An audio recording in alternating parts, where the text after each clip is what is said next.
안녕하세요. 벌써 13일 금요일 기도의 말씀을 함께 나눕니다.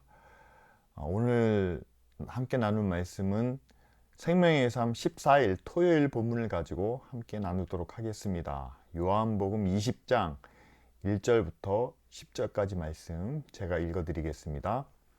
안식 후 첫날 일찍이 아직 어두울 때에 막달라 마리아가 무덤에 와서 돌이 무덤에서 옮겨진 것을 보고 시몬 베드로와 예수께서 사랑하시던 그 다른 제자에게 달려가서 말하되 사람들이 주님을 무덤에서 가져다가 어디 두었는지 우리가 알지 못하겠다 하니 베드로와 그 다른 제자가 나가서 무덤으로 갈새 둘이 같이 다름질하더니 그 다른 제자가 베드로보다 더 빨리 달려가서 먼저 무덤에 이르러 구부려 세마포 놓인 것을 보았으나 들어가지 아니하였더니 시몬 베드로는 따라와서 무덤에 들어가 보니 세마포가 놓였고 또 머리를 쌌던 수건은 세마포와 함께 놓이지 않고 딴 곳에 쌓던 대로 놓여 있더라.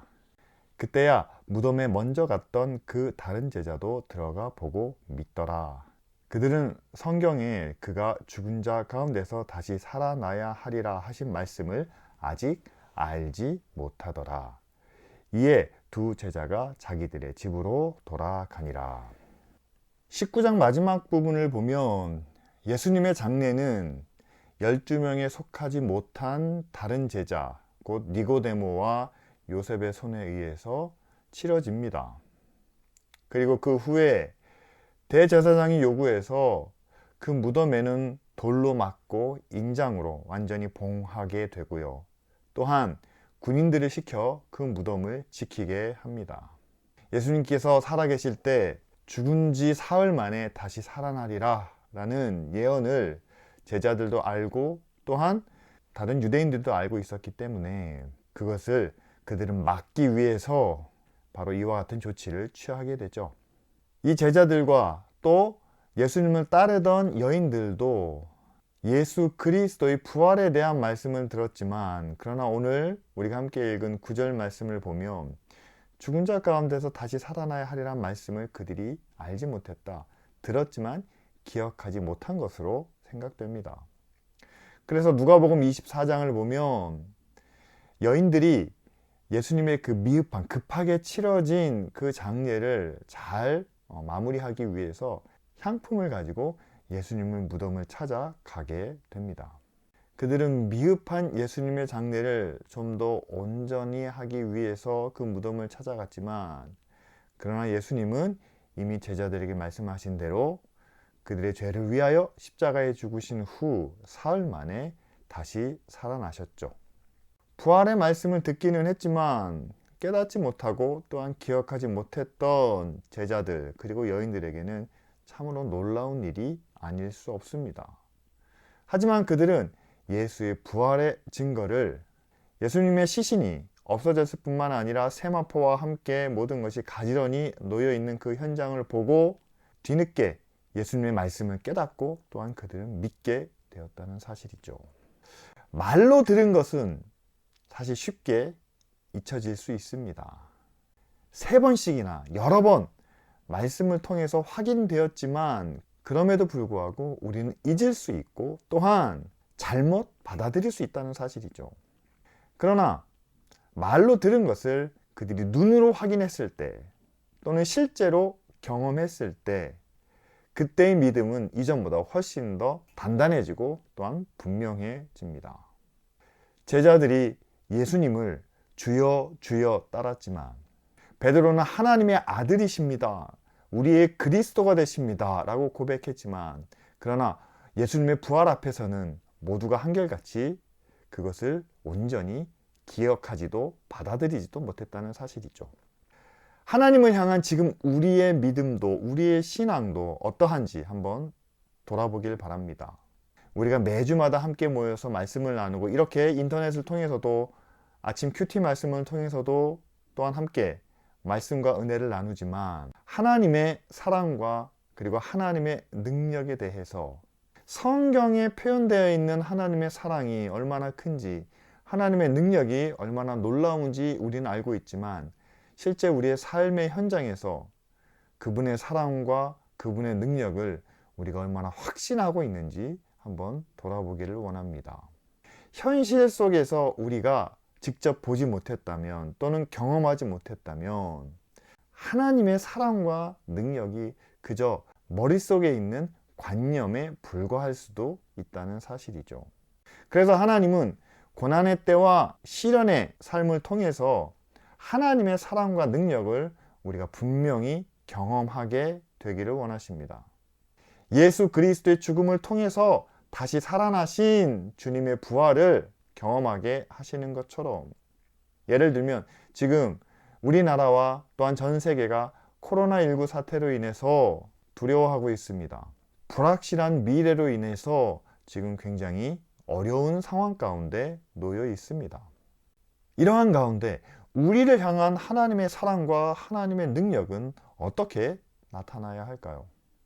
과연 우리가 믿고 의지하는 하나님이 또한 세상을 다스리신다고 우리가 믿는 그 하나님이 이 때를 어떻게 이겨나가도록 인도하시고 또한 우리에게 그와 같은 능력을 허락해 주실까요? 고난의 때를 통해서 하나님이 우리를 사랑하시고 하나님이 우리를 인도하시는 그 길과 그 능력을 우리가 함께 경험할 수 있기를 바랍니다.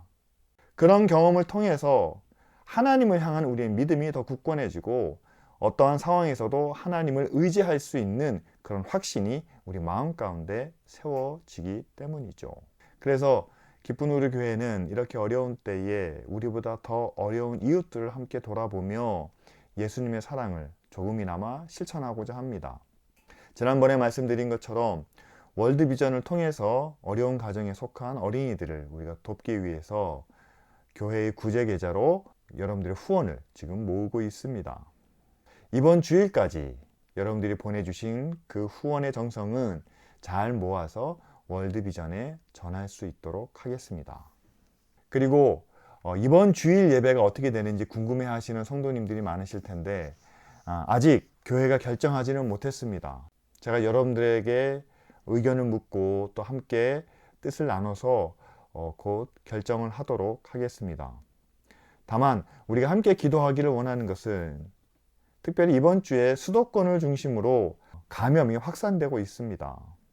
모든 주민들이 방역칙을 잘 지키고 또한 자가격리든지 여러 가지 자신에게 막 주어진 규정을 잘 따라서 하루빨리 이 증가세가 안정을 찾기를 함께 기도해 주시기 바랍니다. 3월 23일로 예정되어 있는 초, 중, 고등학교 개학이 지금 불확실한 상황에 놓여 있습니다. 무엇보다도 자녀들의 건강과 안전이 최우선이지만 그러나 이 아이들을 돌봐야 하는 맞벌이 부부 또는 가정에서도 여러 가지 어려움이 많죠. 이런 상황일수록 정부를 비롯해서 학교가 올바른 선택과 정책을 잘 세워서 이런 어려움들을 잘 극복해 나아갈 수 있도록 여러분 함께 기도해 주시길 바랍니다. 그리고 이번 사태로 인해서 우리나라뿐만 아니라 전 세계적으로 지금 경제가 거의 마비된 상태 가운데 있습니다.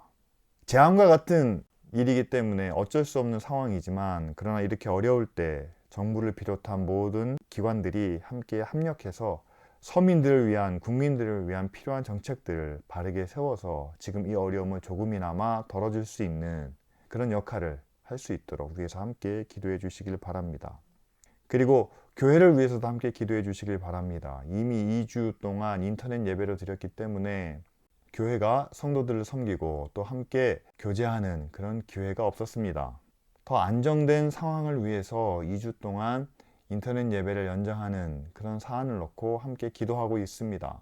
교회가 성도들을 위해서 뿐만 아니라 이 지역과 이웃들을 위해서 결정할 수 있는 가장 최선의 선택을 내릴 수 있도록 위해서 함께 기도해 주시고 모든 성도들과 그 가정들이 잘 화합하여 합력할 수 있도록 위해서도 함께 기도해 주시기를 바랍니다. 금요일 저녁 가족과 함께 모여서 이 말씀을 함께 나눠주시고 뿐만 아니라 지금 상황과 교회와 또한 이웃을 위해서 함께 기도해 주시기 바랍니다.